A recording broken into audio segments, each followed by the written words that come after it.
Upang Hilonggo. Please subscribe. Ayan, magandang araw po no, sa lahat nating mga kababayan. Luzon, Visayas at Mindanao. Magandang araw po sa lahat nating mga kababayan. So ito po mga kababayan yung latest sa video natin. Ayan po, nakikita po natin dyan mga kababayan. Itong video natin na ito mga kababayan ay umabot lang naman po ng 4.8 million ang mga turistang dumating sa loob ng 10 buwan mga kababayan. Sa loob ng 10 buwan mga kababayan, meron pong pumasok na mga turista dito sa bansa natin na 4.8 million mga kababayan. Grabe ano? Kaya hindi natin ikakaila na talagang biglang bulusok din ang ekonomiya natin mga kababayan. Dahil yan sa dabi din ng mga turista na pumapasok dito sa bansa natin. Isa po yan mga kababayan sa nagpataas ng ekonomiya ng bansa natin. Yung pagpasok ng mga turista dito sa bansa. Mga kababayan, biruin mo yan. 4.8 million na mga turista ang pumasok sa bansa natin. Only PBBM lang ang nakagawa yan mga kababayan. So ayaw yan paniwalaan ng mga nasa kabila ng mga DDLS. Ayaw nila yan paniwalaan mga kababayan. Kasi fake news daw tayo mga kababayan. Eh sino bang gumagawa ng fake news? Di ba sila lang? Sila ho ang mahilig magawa ng fake news mga kababayan. Tayo may ipinapakita tayong ebidensya. Ayan, makikita nyo mga kababayan, no? Ito, babasahin ko lang ha. Halos 5 milyong turista mula sa ibang bansa ang bumisita sa Pilipinas mula Enero hanggang Oktubre ayon sa Department of Tourism. Mga kababayan, biruin nyo yan. Ha? Ayan na po mga kababayan. Yan yung resulta kapag ang presidente mabait at mahilig makipagkaibigan sa iba't ibang mga bansa, mga kababayan. Diba? Dinadayo na tayo ng mga turista dito sa bansa natin. Napakalaking bagay yan para sa bansa natin kasi kikita ang Pilipinas, mga kababayan. At hindi lang yan. Magkakaroon pa ng sapat na trabaho ang mga kababayan nating Pilipino. Diba? Ang mga turista na ito mga kababayan, napakalaking bagay ito para sa atin. Kasi magki-create ng trabaho to mga kababayan eh. 'Di ba? Oh. Tapos sasabihin nyo, walang epekto ang mga lakad ni PBBM, walang nangyayari, mga kababayan. Ayan na nakikita na natin.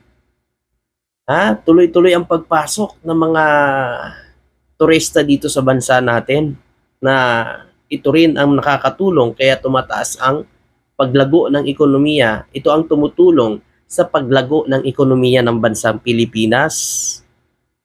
At ito pa mga kababayan, mayroon na ngayong lumalagong kalakaran sa loob ng pandaigdigang industriya ng turismo na pahalagahan ang kalidad ng turismo kaysa sa dami ng naglalayon para sa pagpapanatili at katatagan. So ayan na po mga kababayan. Talagang yan kasi mga kababayan, pinukusan niya ng gobyerno ni PBBM na alam ni PBBM na itong pagpasok ng mga turista, kaya niluwagan niya din po mga kababayan ang pagpasok ng mga turista dito sa bansa natin. Kasi isa ito sa makakatulong para sa pagbangon muli ng bansa natin, mga kababayan. Ito nga yung sinasabi ni PBBM na muli tayong babangon muli. So itong pagpasok ng turista dito sa bansa natin, mga kababayan, ay napakalaking bagay para sa pagtaas ng ekonomiya ng bansa, mga kababayan. Ito pa, mga kababayan. Patuloy na pinapabuti ng administrasyon Pangulong Ferdinand Marcos Jr. ang istruktura at itinataguyod ang magkakaibang handog sa turismo na nagpapalakas sa sektor ng turismo dito sa bansa. Grabe, no? So, ganyan si PBBM mag-isip, mga kababayan. Talagang inaalam niya kung ano ang makakatulong para sa bansa natin, para muling umunlad dito ang bansa, mga kababayan, no?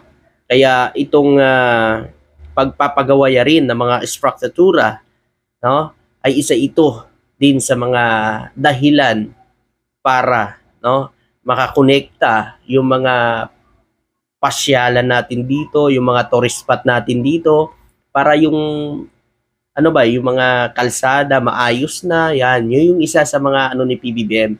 Yung sinasabi ng mga didilis na walang ginagawang mga proyekto si PBBM, puro yan kasinungalingan, mga kababayan. Hindi yan totoo, no? Ayaw lang kasi nila paniwalaan kasi mas nahihigitan na ni PBBM ang past administrasyon. Ayaw po nilang paniwalaan yan. Sinasabi nila walang nagagawa si PBBM, mga kababayan. Ayaw lang nilang paniwalaan yung mga nagagawa ni PBBM, mga kababayan. Tapos sinasabi pa nila ano daw ang proyekto ni PBBM. Puro cutting ribbon na lang daw si PBBM sa mga proyekto ni Tatay Digong. Hindi yan totoo, mga kababayan. Kasi alam nyo po, mga kababayan, lahat na proyekto na iniwan na hindi natapos nung panahon ni Duterte, ay lahat yan ay itinuloy ni PBBM. Walang budget pa yon, kinapos pa yun sa budget, pero hinanapan pa rin ni PBBM yung Pangil Bridge, mga kababayan. 2022 puro pa yan puro pa yan, hindi pa tapos yung paglatag ng poste noong 2022, mga kababayan, yung Pangil Bridge. Kaya sasabihin nila walang ambag si PBBM, cutting ribbon lang. Hindi yan totoo, mga kababayan. Dahil, mga kababayan, hindi pa tapos ang poste niyan nung nakaupo na si PBBM. At hinanapan pa ng budget para lang matuloy ang mga proyekto na naiwan ni Duterte, mga kababayan. Tapos sasabihin nyo wala nagagawa si PBBM, mga kababayan. Yan ho talaga pag mga inggit po at hindi na ho siguro galit, nagsama na ang inggit at galit. So ganun talaga ang maiisip nila, mga kababayan. So, pero ang ating Pangulo, makikita pa rin natin na kahit ano ang paninira nila, kahit ano ang bato nila ng bato ng paninira, still pa rin ang Pangulo natin tuloy sa kanyang trabaho, tuloy sa kanyang ginagawa para sa bansang Pilipinas. So ito po, mga kababayan, no? Dahil dyan sa pagpasok ng turista, mga kababayan, eto pa, ang Pilipinas ay nakatakdang maging top performer sa ASEAN. So magiging top performer sa ASEAN ang Pilipinas.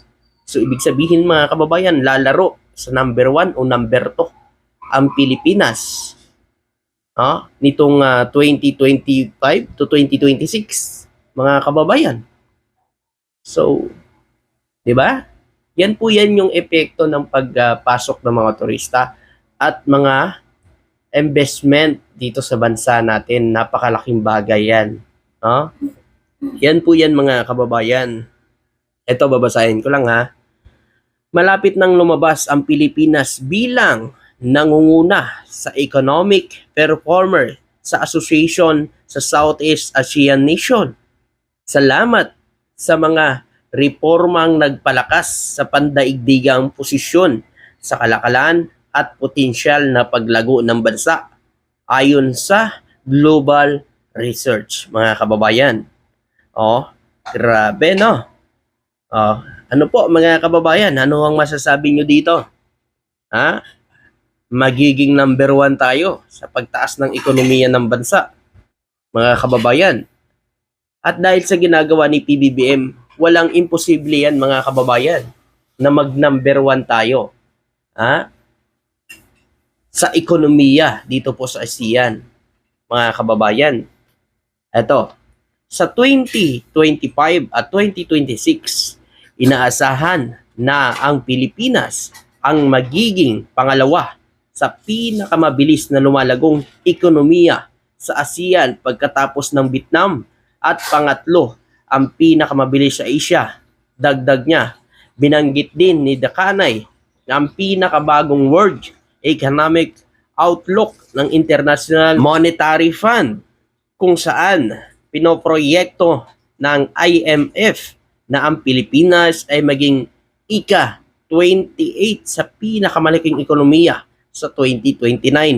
Isang pagpapabuti mula sa ika-33 na rango ngayon. So ayan po mga kababayan. Biruin nyo yan. Yan ang nagagawa ni PBBM dito sa bansa natin. Tapos sasabihin nyo wala nagagawa. Diba? Alam nyo po mga kababayan, kaya kayo ganyan kasi nga nahihigitan na ni PBBM ang nagagawa ng amo ninyo. 'Di ba? Tama ko? Kasi nga po mga kababayan, si PBBM imbes na sagutin ang mga paninira nila, bagkos ginagalingan niya pa sa kanyang trabaho. Kita nyo naman mga kababayan, kahit anong binatong paninira ng Vice President Sara Duterte, nginitian lang siya ni PBBM. Yun lang ang sagot ni PBBM sa kanya. Yun ang tunay na leader, mga kababayan. Tingnan nyo mga kababayan, ang issue niya, 'di ba? Dahil nginitian lang siya ni PBBM, sino napahiya? Siya, mga kababayan. Hindi siya pinansin ni PBBM. Kasi sabi nga ni PBBM mga kababayan, kapag pinansin mo ang isang taong baliw, ay mas baliw ka pa sa kanya. 'Di ba? Tama, 'di ba? Ganoon naman talaga mga kababayan. Tingnan niyo 'tong mga didiles mga kababayan. Nagsisiiyakan po sa social media. Kung ano-ano ang binabato at binabantayan ang Pangulo. Kung ano-ano na lang paninira. Na sana'y dapat tayo ngayon sa panahon ngayon ay sa ganitong kalagayan. Tulad yan na dinadaanan tayo ng mga disaster, yung mga sakuna, na sana'y tayo nagkakaisa, nagtutulungan para sa bansa natin. Ang ginagawa pa ho nila mga kababayan, tumutulong ka na nga, sinisiraan ka pa rin na sinisiraan. 'Di ba? Si PBBM gumawa kagad ng aksyon sa mga nagdaang bagyo. Pero meron pa rin talaga pailan-ilan sa mga kababayan natin na hindi ho nakikita yun. Kung ano-ano na lang na paninira ang ginagawa, kung ano-ano na lang sinasabi. Pero mga kababayan, matalino na tao ngayon 'Di ba? Dapat tayo mismo rin mga kababayan, napakadilin nilang. Makikita naman natin sa mga social media kung ano ba talaga nagagawa ng Pangulo. Wag lang ho tayong manood sa mga balita na binabalita na puro kasinungalingan pagdating sa Pangulo. Dapat titingin din ho tayo kung ano ang nagagawa ng Pangulo, mga kababayan. Huwag yun porque sinabi nila na corruption si PBBM, naniwala ka naman. Wala naman silang inilalabas. Katulad lang yan yung sinasabi nilang nagdodroga si PBBM. O mga kababayan. 'Di ba? O na-fake news na naman. Sinabi mismo ni Duterte at ni Bato na wala sa drug list si PBBM. 'Di ba? Kampo na nila mismo, amo na nila mismo ang nagsabi niyan, pero ayaw pa rin nila paniwalaan kasi yung sa utak nila nagda-drug si PBBM. Yun talaga yung sa utak nila mga kababayan. Wala tayong magagawa kasi yun na talagang utak nila. So yun po mga kababayan, maraming salamat at magandang araw po sa inyo. Thank you.